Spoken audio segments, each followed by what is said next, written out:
Flawedcast episode 123, Trials Turn to Gold. Beautiful souls are shaped by ugly experiences. Matsana Deswano. Time has always been the greatest ally to truth because time eventually relives and reveals all. Susie Kasem. Flawedcast. Get in the arena. Hello, Flawedcast listeners. Want to welcome and thank everybody for tuning in another week, another episode, another chance to listen to the esteemed gentleman to my right, Mr. Carl Tuckerson, pontificate about life and world and all that contains. So, Carl, how you doing? How was your week? Well, first of all, good morning to you, Mr. William. I've made it through another week. That right there is a victory celebration. I don't know if anybody else is at that point, but we'll take it week to week. And when one week is booked and in the calendar, we should throw celebrations. We should party. We should acknowledge the great accomplishment that we just made. Like, that's where we are right now. So I'm wonderful, and I'm ready to party here at the podcast. Well, I raise my coffee cup to salute in you, sir. So survival. Yes, and to all else who has made it thus far amidst the challenges and things that we're going to get into. We salute you. Congratulations. Yes, Mazel Tov. But we want to. Hey, I want to give a shout out to a friend, Jason, who found our podcast, who's listening, and he offers some advice, and I'm going to take that advice, and I want to tell everyone that you can find us anywhere you listen to podcasts. We are on Apple, we're on Spotify, we're on Google Play, and we are on Breaker. Just type in Flawedcast or Flawedcast, CLE, and that's where you're going to find us on the podcast platforms. We are on Rumble under Flawed Inc. We're kind of sort of on YouTube. They allow us to upload the episodes and it registers, but apparently you can't find them, and the newer episodes have been going into this invisible file. I don't get it. Whatever. If you're on YouTube, you can find us on Flawed Inc. as well. Follow us on our Project Mockingbird social media. We're on Facebook, Twitter, Instagram. We're also on Getter. We're on Parler. And we are on Gab. That's under Flawed Inc. Please get a copy of my book. We are celebrating the 1-year anniversary of Smith's Heart of Man Repair Manual. And Father Day should be coming out when you get this and hear this, so that makes us a great gift. And going to get into kind of what we're going to be talking about here in a moment, but times are getting tough. Purse strings are being drawn. If you want a copy, I really want to sew into people, please send us an email at flawedinccle@gmail.com. I will be more than happy to send you a PDF version on the house. It'd be my honor, my pleasure.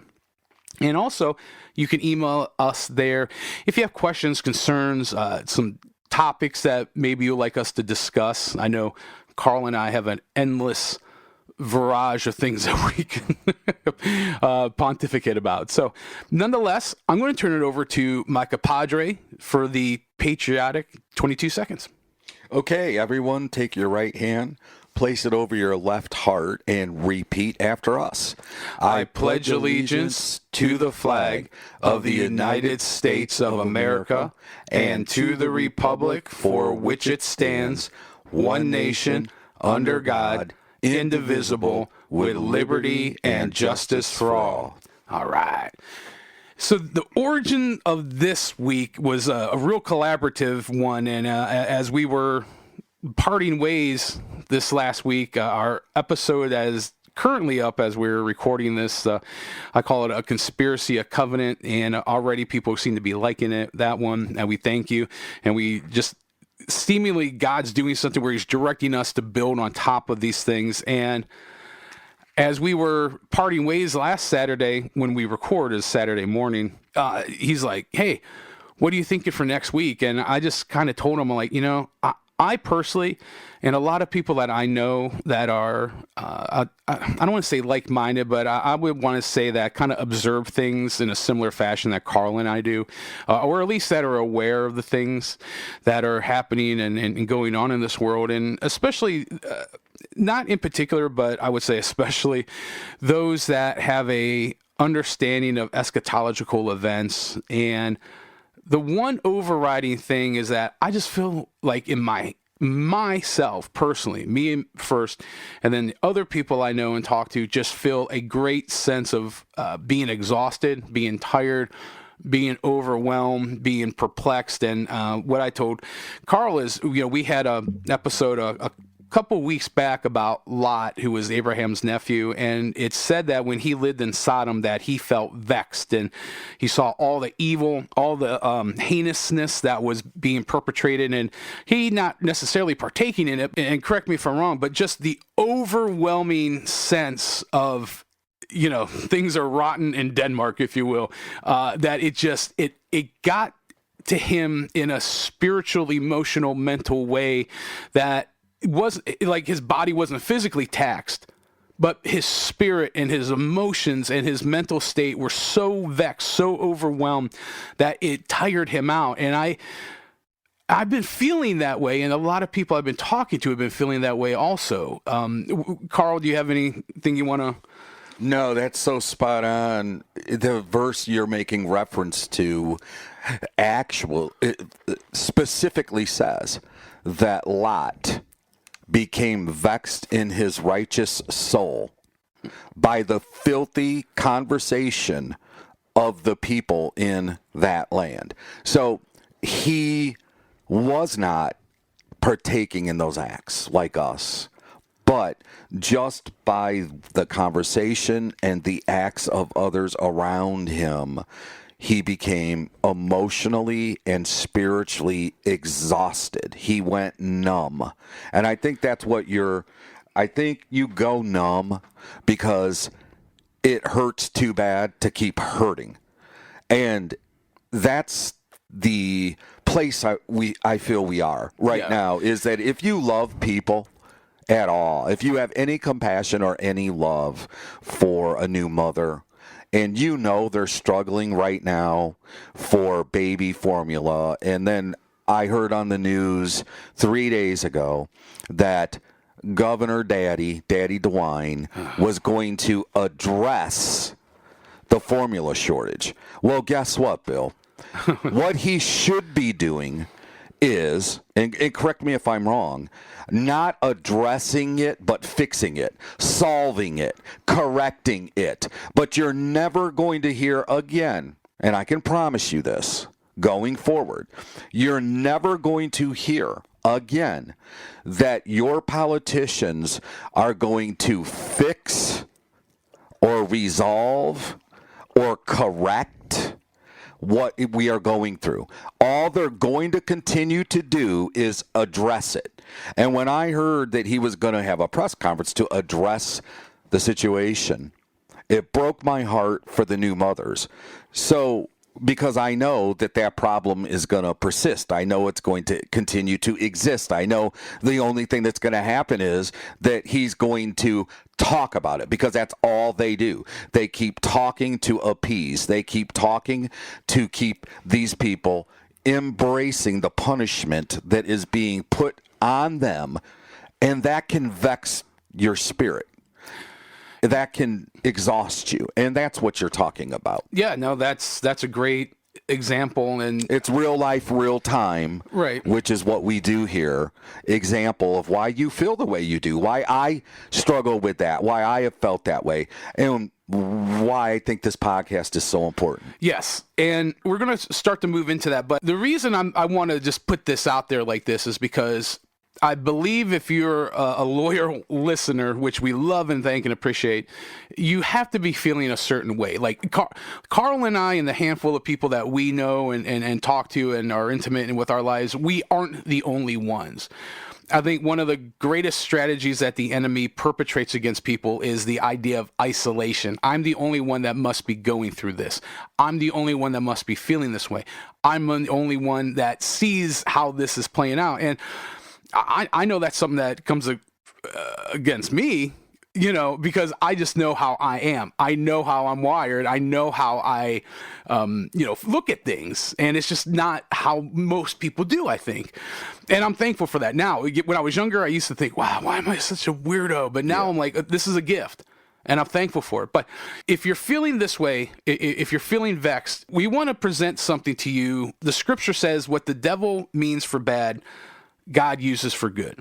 And what I can tell you, and a lot of people have been on this long journey with us know, in the last 5 or 6 years of my life, it's been like just major upheaval, major turmoil.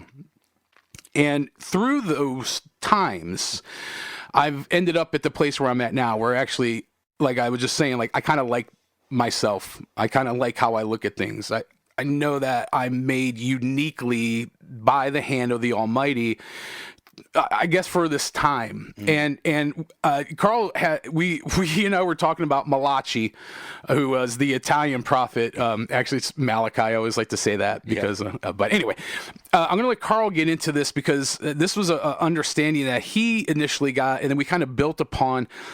But just in a sentence, if I could say it this way, I think our perspective needs to change. At least it did for me. And this was a challenge that Carl, when you shared it with me, it was a good challenge because it really genuinely helped me. And I want you to start to unpack that, and then we'll jump in or, whatever we need to do. But I want you to start to unpack this. And as he's doing this, I let this, as the evil and the ridiculousness of everything that's going on politically, spiritually, financially, whatever, as it's coming against you and it becomes overwhelming. I want to challenge you to let what Carl's about to unpack, and then whatever else we would have to add, challenge and strengthen your resolve. So go ahead. Sure. So many of the previous episodes that you have done, that I've been a guest on, that you have done, that I've been the co-host, that we've done together, have laid out the plans and laid out what these organizations and systems of men are doing and want to do to punish us, harm us, and eliminate humanity. Am I accurate in saying that? Yeah, and I'm actually going to get into some quotes in that in a minute. But yeah, the World Economic Forum, the WHO, World Health Organization, the UN, United Nations, NATO, all these things, Yes. So, and we've been on this trajectory for the last 2.5, almost 3 years. Without knowing then that we would be where we are now in our strategy of our podcast. Okay? So now we are living in a time that has been orchestrated by man. Okay? Mm-hmm. We admit that. But I know that the contingency of their success is not based on their plans or their efforts. I know, and I've had this revelation in prayer, that the only way that their plans succeed is totally reliant on our responses to what they're doing to us. In other words, as Christians, this is what I'm talking about. I am talking to those people out there listening that are Christians. In our individual life, the only way that these evil people in these evil organizations and systems can win and accomplish their plan is based on how we respond to what is happening to us. And I wanted to bring us to this point. Well, I would say, or how we do not respond, how we choose to be ignorant or apathetic. Do not respond is a response. Absolutely. It's a response of apathy. Mm-hmm. So that within itself, idleness is a response. In other words, people would say, and they would say this in debate, which I've carved people up in slices in debate competition, is that no response isn't a response. I disagree. I believe that inactivity and apathy is second place to flat out sin that God despises. That's my position, and we don't have time. I could show you scripture how he has a disdain for people that sit idly by and do nothing. Okay? And we've talked before that God hates cowardice. Oh, God, yeah. Yeah. So I think that aligns with what you're saying. Right. Yeah. So in knowing that what is happening to us is evil, and that it almost feels like, if we could describe it, we're sitting on a stove. We're in a big pot, And that pot used to be comfortable for us. It really did. And I'm going to just be kind of using myself as the sacrificial lamb. Before the crap hit the wall 3 years ago, I was very comfortable in my life. I'm not going to lie. I was financially comfortable. I was relationally comfortable. I had what I considered a comfortable Christian walk. I became, for a lack of better words, complacent. I was at that place where I know God probably wasn't happy with me because I had fake momentum, if that makes sense. Sure.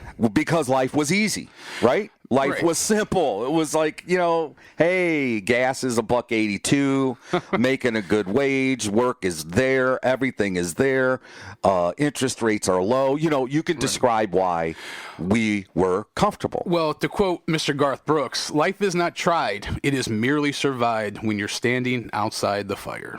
That's a good song, and Garth Brooks is one of my faves. He's kind of fallen down off the list, though, because, again, through this process, he's revealed a side of him I didn't know existed, but I don't want to go there. Yeah. So the reality is that in prayer, I've accepted the fact that we can now say confidently that we are being put through a trial of fire. Not literal fire, right? Not real fire, but the heat has been turned up. And in the process of that, I wanted to find out, is there any way, God, that I can come out of this better? Because that's really what we want, right? Yeah. We want our better to continue to be better until it's our best. Yes. And whether we're complacent, whether we have a surplus of finances, whether we have a surplus of friends, of freedom, of liberty, no matter what we're experiencing, we want to be at our best. So I want to know how to accept this moment in my life and in history.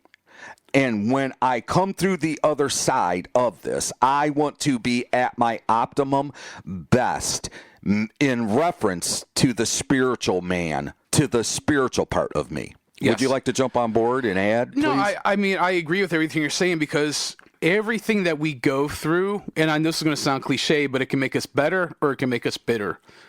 And I think that for, it's being that Judas goat, being for myself, feeling overwhelmed, meaning like, okay, I understand that this point in my life, what God's commissioned me to do is this podcast, and also to write, to author. And when I get into times like this, I do become just apathetic and numb, if you will, because it's like, okay, it's easier for me just to zone out and instead of doing what I need to do, because witnessing and seeing this stuff on a day after day after day after day, and this is my purview, while most of the world is completely oblivious, it just gets overwhelming.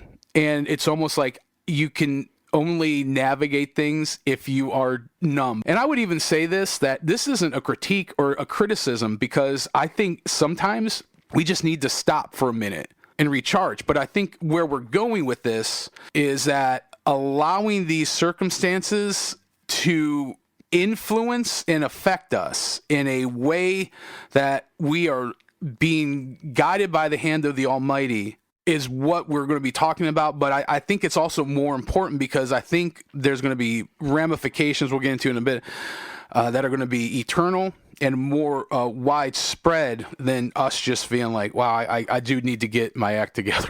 Yes. And in the process of prayer and in the process of asking the question, how do I come out of this thing at my best, at my optimum for you, God, I was taken to Malachi chapter 3, verses 2 through 3. And now when I read this, you and I are going to pontificate together on several different insights. As we do. And we're going to bring our insights and make them outsights, and we're going to discuss it. But what I was led to is Malachi saying this: but who can endure the day of his coming. And I found that interesting. I just stopped briefly because I almost feel where we are right now is a test of endurance. I agree. I really do. I almost feel like Malachi could have been sitting on this podcast with us if he would have lived all of these thousands of years. And he could have said, guys, who can endure? Like, that's where we are. But he makes that statement 400 years before the appearing of Jesus on earth. Yeah. So 400 years before Jesus is born and walks this planet we call Earth, he says, who can endure the day of his coming? Who can stand when he appears? Again, I want to stand, right? So Malachi tells us that we need to focus on enduring and standing. He says this, for he will be like a refiner's fire or a launderer's soap. He will sit as a refiner and a purifier of silver. He will purify the Levites and he will refine them like gold and silver. So I just found it so ironic that when I spoke of being on the oven and being in that pot where it's comfortable, and all of a sudden you notice the heat is getting turned up. You notice the pressure is coming in on you. You notice circumstances are changing. You notice that everything is getting hot. It's getting testy. It's getting uncomfortable. And Malachi is saying that before the appearance of Jesus on earth, we're going to go through a process, through a fire of being refined. And I talked to you, Bill, about the differences of fire. And there are three things I wanted to bring out. I wanted to bring out the refining process for precious metals. I wanted to bring out a forest fire. And I wanted to bring out an incinerator, because it's the same fire. That fire is it's the same flame, but there are three different purposes for each experience, for each event. Now, I want to explain a forest fire. A forest fire burns indiscriminately. In other words, it's at the mercy of the wind. And I feel like right now, people are at the mercy of the wind. And I feel like the wind is being directed by the media. And I feel it's being directed by the systems that we talked about. But for me, the wind is not directed by them. They have no impact. They have 100% no influence at all over me. The wind in my life is directed by God. God is the orchestrator in my life of the direction that I go and the way the wind blows in my life. Not any man. But a forest fire is at the mercy of the wind. When the wind blows out of the north, the fire spreads to the south. It goes in the way of the wind. If the wind blows out of the east, the fire indiscriminately goes to the west. So whatever way the wind blows, whatever's in the path of the fire is consumed. Now, if you're on the west and the wind's blowing in a different direction in the forest, you're safe because the wind indiscriminately missed you, okay? It did not consume you. So that's one effect of fire. The other effect I wanted to bring out was an incinerator. Now, in an incinerator, the purpose of the fire doesn't burn indiscriminately. The purpose of the fire is total destruction. Whatever's in the incinerator will be destroyed. It is just that simple, because that's the purpose of that fire. A refiner's fire is much different. It's got a totally different purpose. It is for consumption, but it doesn't burn indiscriminately. Now, when God is made reference to being a refiner's fire, what that means is there are certain things that are intended to be burned out of you, but you are not to be consumed through that process. And he makes reference to the gold and silver. Why? Because the gold and silver is the precious material.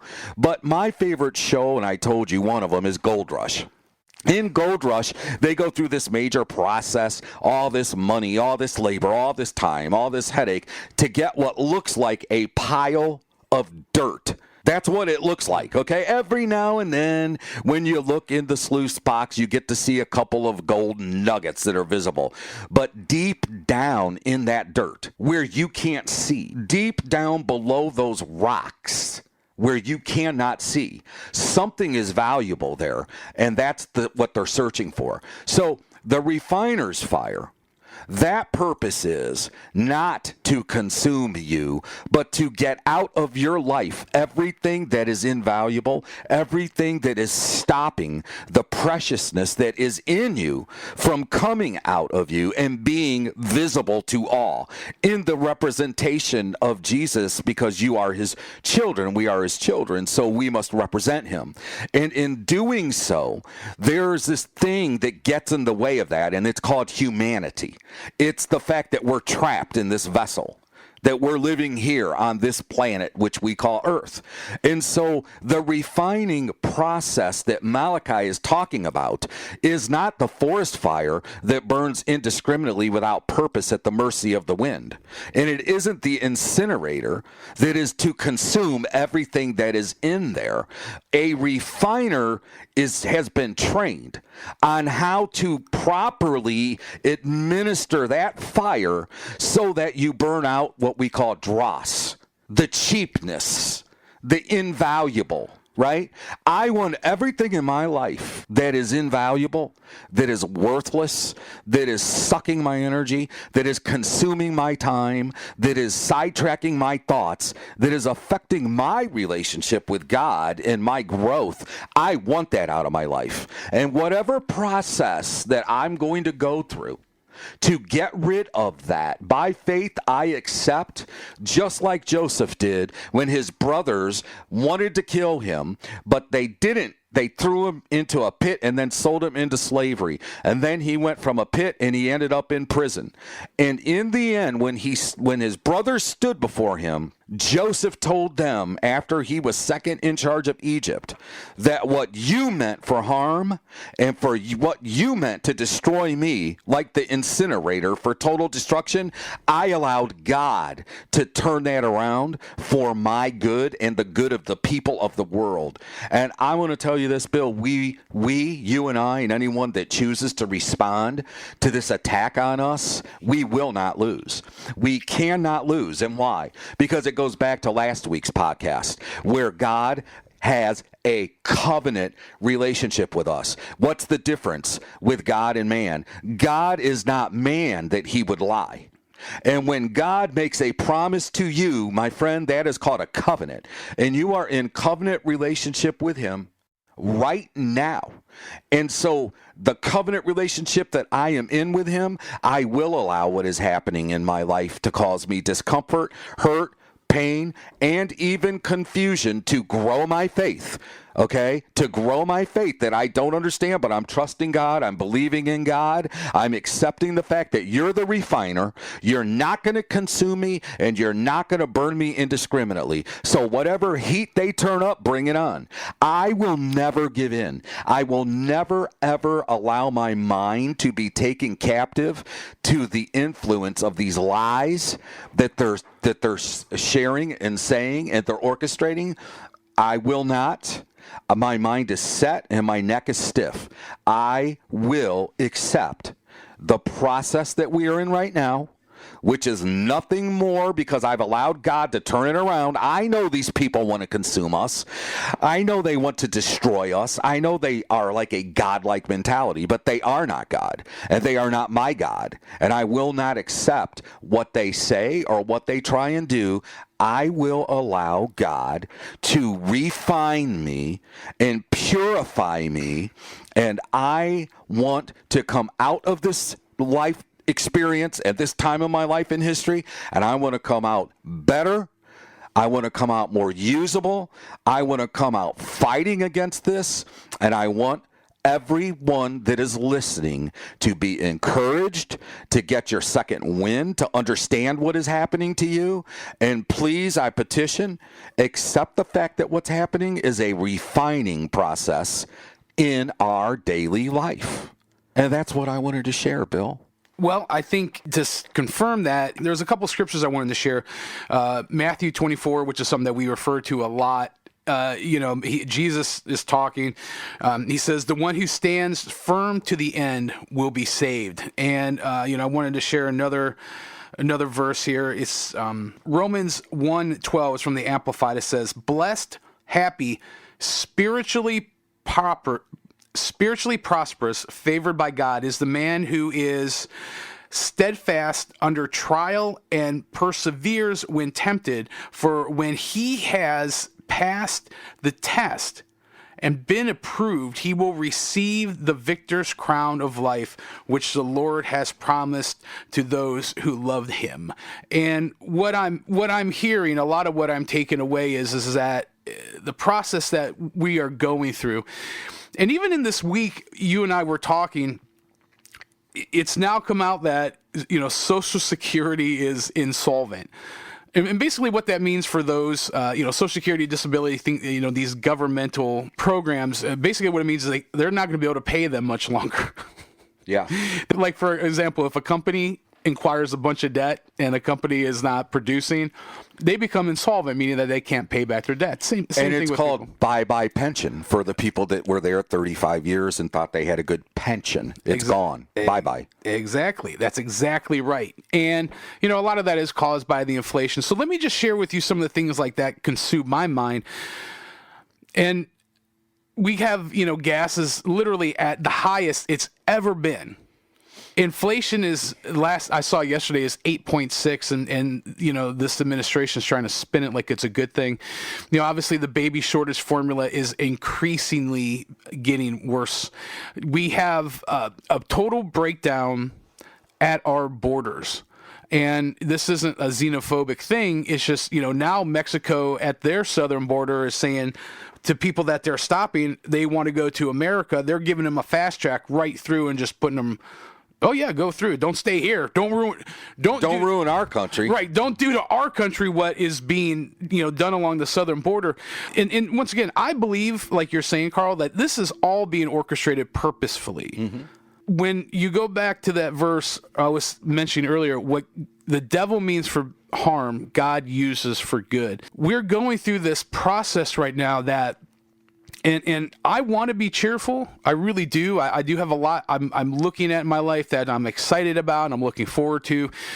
And it's hard because while I want to focus on those things, I feel a compulsion to acquire this knowledge. My people perish for a lack of knowledge, that I just see everything that's going on. And even like on a day-to-day basis, going to the store, like now where it's commonplace to go to the grocery store and like, oh, okay, well they're out of coffee creamer. Okay. We're now at the point where it's becoming commonplace. And accepted. Exactly. The national statistic is within the last 2 months, the price of groceries has increased 30%. It's a historical fact that once people start spending 54% or higher on groceries, there's a de-evolution in society, in those societies. And you look at places like in the 90s, Venezuela, Chile, there all these, there's other countries across the world, but, specifically in South America, those people at that time per capita were wealthier than the most, the average American, which are the wealthiest in the world. Even our poor people are globally super wealthy. And what I'm saying is, like, we have to be aware of what's going on. Paying $5.09 well, it's really $5.10 because everyone forgets the $5.09.99. 0.9. Yeah, 0.99. Yeah. That. At some point, this is going to come to a head. And like I shared the last couple episodes, I had a good friend who Jesus first introduced himself to me, shared with me that once America loses the right to own and bear arms, we lose our sovereignty. And that's when, he believed the Antichrist is going to arise. Just this last week, we had the Bilderberg Group publicly come out and meet in Virginia near Washington, D.C. The Davos Group met the week before. In Switzerland. And thank you. And, I had some quotes here from a guy who, his name is Noah Harari. He is the spiritual guru of the World Economic Forum. I'm going to share one of them because it's just something to think about. It's just something to consider. This is a quote from one of the main spokespersons of the World Economic Forum, along with the WHO, the UN, obviously the quote unquote Biden administration, so on and so forth. The reason I'm sharing these things is because this is important to put, a name, to have a focal point.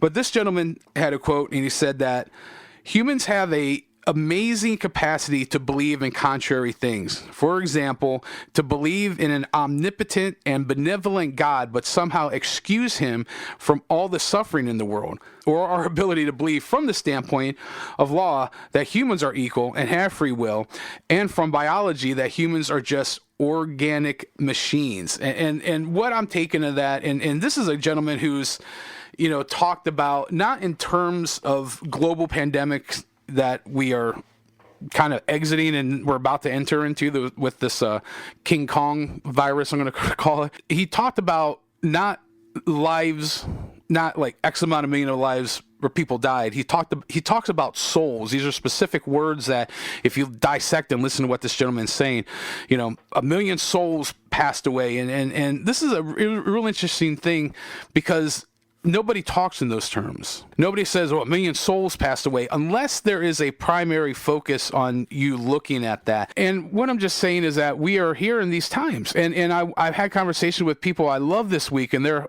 people are starting to wake up and, they're not having this or whatever. And I just want to share my purview, and it's not to be doom and gloom. It's just, I'm sold out on what the scripture says. My understanding of them has grown and matured, and as my relationship with Christ has, but ultimately we know that where we are heading, we are beginning to see these things that have been long foretold come to pass.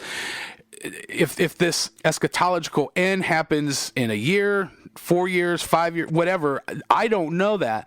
But what I'm saying is that we are being funneled. Masses of people have lost their connection to commune with Holy Spirit, with the Almighty, as it is I would even say a necessity of daily living. I know I certainly do. Even when I screw up and I'm like man, I really messed this up. I really did something that I'm super, super disappointed in myself by. There's still that conversation have with God that I don't want to lose that connection even when I do mess up, and it happens like a lot. But what I want to encourage people with is that as we're going through this fire, this testing process is ultimately made not to beat us down, not to discourage us, not to make us feel numb or apathetic, but I think it is to wake us up, to make us alive, to help us to tap into that area, that place, I don't know how else to describe it, that God formed and knitted and put in us upon our conception, that we were made for. Because, as we're doing what we're doing right now, you listening have a purpose that Carl and I are sitting here, we need that. You need what we're doing, we need what you're doing, because that's how this whole body thing works. I don't necessarily subscribe to the whole idea that church is only Sunday mornings. I don't think that's it at all. And I think if that's your perspective, I want to lovingly challenge you that where 2 or 3 people are gathered and they're talking about God, they're talking about these things, He's there also. I want to challenge you and lovingly challenge you that if we're going through these things, and if you're feeling vexed, you're feeling downtrodden, you're feeling like I can't go on. Mm-hmm.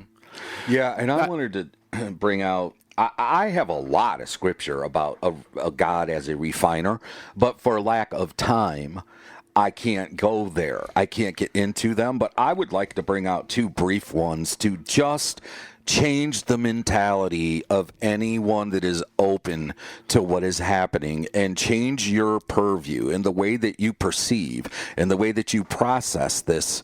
Is that you need to understand you're going to be affected in this process. Now, you are in control of the effect it has on you in the outcome. And that's where I've taken back control. And that is, let me just read this. Zechariah chapter 13 and verse 9 says this: "And I will bring the third part through the fire." Through it, Bill. That doesn't mean that you're not going to be impacted. It means, like the 3 Hebrew children that were staring at the furnace and then the door opened and they had to go in, God is going to bring you through it. He's going to bring you through the fire and will refine them, there's that word, as silver is refined. And he will try them as gold is tried. They shall call on my name, and I will hear them. I will say, it is my people, and they shall say, the Lord is my God.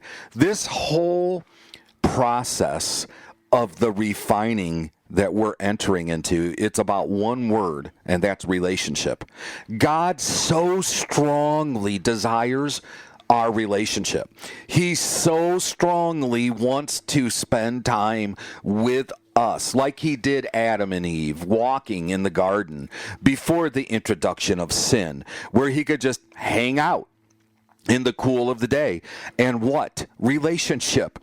And there were things, and still are in my life, that were obstacles to my relationship with God. And I know that. And I ask for forgiveness, and I'm pursuing a holy, righteous life. But the refining process that we're going through, please remember, it is not meant from God's perspective or from God's initiative to destroy us. It really is not. It is meant to refine us so that he can have relationship with us. And that's what this is all about, is that as the loose gets tighter, as the restrictions get tighter, as the pocketbook gets tighter, as everything heats up and we become discomfortable, we're going to turn. And when we turn, God's waiting there for us to turn back to him. And that's what this is about. Well, and I also believe that it's like trimming of the fat. Yeah. Because all the unnecessary baggage, all the, more metaphorically, the unnecessary baggage, the hurts, the vices, the things that easily entangle us, us being wooed by lesser lovers, all that is that which cannot stand is going to be consumed, which ultimately makes us leaner, spiritually, mentally, emotionally, but it also allows us to have a frequency and I would say more ease, if for lack of a better term, in our communication with God. Because honestly, I want to be hopeful, and I want to believe people are waking up, and I want to believe that things could get turned around, and I do on a pragmatic level. If people just wake up and say, "Hey, listen, no, I'm not going to stand for all this pedophile pushing. I'm not going to stand for murdering people anymore. I'm not going to stand for just the onslaught of what's going on." I believe, and there certainly is biblical principles that I would say support what I'm saying, that if people humble themselves and pray and become united and step forward in action in what God requires, things I believe could be turned around. But I don't believe that most people are going to. Well, according to God himself, it is his children's responsibility to usher in change. And you just made reference to a scripture, but the first part of that scripture says that if my people, which are called by my name. So he starts right out of the gate saying the process to change begins with the people of God. It begins with the children of God. Because what's he say after that? When he says, if you will humble yourselves and pray. Well, I mean, in reality, shouldn't we already be praying? But the thing is that there's been this big battle from the system of man and from God for one word exclusively. And believe it or not, it's just a simple word, but it's time. He has battled for your time. So, like, what I mean by that is wherever your thoughts are, that's where your actions follow. We've said that on so many occasions. An act begins with a thought, and then you act. So I myself, Carl, in the past, my time was invested in things that were pulling me away from my time in relationship with God. And it's really no more complicated than that, because to spend time with God is to have relationship with God. And covenant is relationship. Covenant is God's promise, but for us to walk in his promise within this covenant, he has to have our time adorning him, thinking on him, depending on him. And so it was really this gray area with me where I would say that God was my provider. But I knew that I was generating my well-to-do income. I knew that my skill level, that my work ethic, that my intelligence, all of these that I was good at what I did. And there was this shift where totally dependence and total, true, heartfelt acceptance of the provision of God, I don't know if I really meant that. I mean, I'm just being real. I may have drifted into this area where I almost felt self-reliant. And so God, he knocked that down. That's gone. Like, with everything that I am going through in this system, I now know I can't make it without God. No matter how much I achieve or how well I do, my heart now understands it's only because of God. And I would just say, and maybe kind of in the effort of wrapping this up, you mentioned Joseph, who and his amazing Technicolor Dreamcoat, that same guy. Yeah, that guy. And then Shadrach, Meshach, and Abednego. You know, these were people who were stuck in these systems that are archetypal of the Antichrist system that we are stuck in. And listen, think what you will. This is the reality. We are in this forerunner, if you will, spirit of this Antichrist globalist Luciferian eugenics-based death call, I like to say. Mm-hmm. We are in it. That's all there is. But within that, if you look at the prototype that Joseph and then Shadrach, Meshach, and Abednego, and even Daniel, and there's been others that were in, they were elevated in that system, but they were ultimately put through fires. They were ultimately put through experiences. They were ultimately offered temptations. They were given things, or they had things taken away that ultimately led them to be in the place that they had to solely rely on God. Yeah. And that's where I believe he's putting us, because as the economic system crashes and people aren't going to be, like you're just talking about, being self-reliant on their self, as we see that, we're going to have to trust that Christ talks in Matthew, you know, why do you toil and worry about today? Don't the lilies of the field, they're here today and gone tomorrow. They are adorned with splendor. Why do you worry about what you will eat? The birds of the of the air are taken care of. You know, are you not more important than they are? And it's going through this refining process is leading us to that place where, as we are trapped in these evil days, our sustainability, the thing that's going to keep us and keep us whole and keep us safe, no matter the fire around us, is that relationship with God, is having that primary focus, that not being wooed by lesser lovers, and which is like having your time taken away, having the TV suck out your time, having the phone suck out your time, having whatever entertainment. Yes, and I get it. Listen, because last little bit here, I've been like I've been watching The Walking Dead because I just don't want to think about anything, instead of reading the books I like to read, watching documentary and stuff, and like studying, because it's too much. But I love how you laid this out. I think that I hope that we've given people encouragement. I hope we've challenged people. Chuck Swindoll said, I'm convinced that life is 10% what happens to me and 90% my attitude I take towards it. And that's a paraphrasing, but if we can start to okay, we're paying whatever at the gas pump, we are paying this, we're doing this is being taken away, this is being restricted, and I believe all this is going to increase, especially before the midterms, and I'm not having a pretty forecast on the midterms, but I'm just going to say to you that we need to change our focus to I'm being impacted and affected negatively.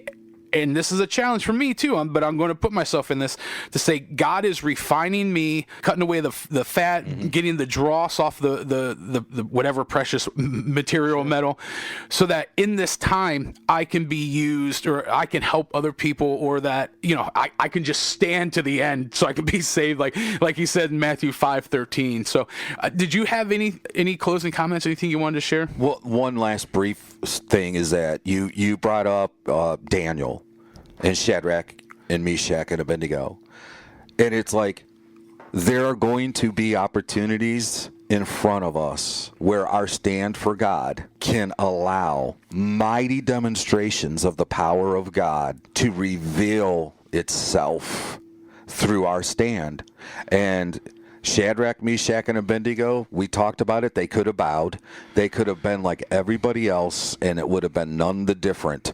But because they stood when that moment presented itself, they had to go into the fire, but they came out. Daniel, he could have prayed in secret, but he didn't. He opened his window and proudly continued his relationship with God, and that led him to the den of lions.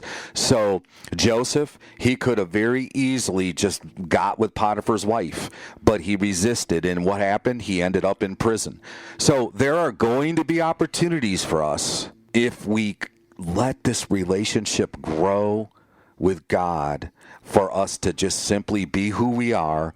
And when we do, and that moment happens, that's the opportunity where God's looking for someone to stand. And then when we do, that great demonstration of his reality is getting ready to show up, because it's going to be so much easier to see in times of evil the power of God. It's like, the darker it gets, the less light it takes to be visible, and it can be visible from farther away. Yeah.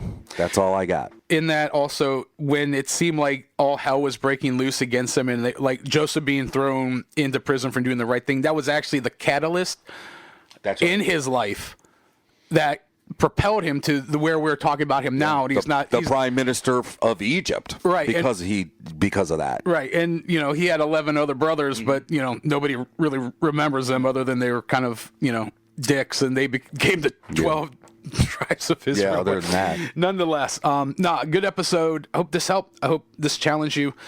Share it. I'm asking you to share. I'm asking you to subscribe. I'm asking you to follow. Once again, we're anywhere you can listen to podcasts. Flawedcast CLE. We're on Apple, Google Play, Spotify, Breaker. You can find us on Rumble, on YouTube, under Flawed Inc. Check us out on our Project Mockingbird social media, Facebook, Twitter, Instagram, Gab, Parler, and Getter. We are under Flawed Inc. There's a link below. Follow that. It's going to take you to my Amazon author page. Pick up a copy of my book, Smith's Heart of Man Repair Manual. Also underneath that link, there is our email address, flawedinccle@gmail.com. If you want a copy, can't afford a copy of the book, send us an email. I'll be more than happy to send you a PDF copy. Also, if you have any questions, concerns, if you have anything you want us to discuss, if you have any questions, any shout outs or requests, whatever, send us an email, flawedinccle@gmail.com. We'll be more than happy to address that. But until we meet again, just let this impact you in the best way possible. Avoid being numb and just keep it moving forward.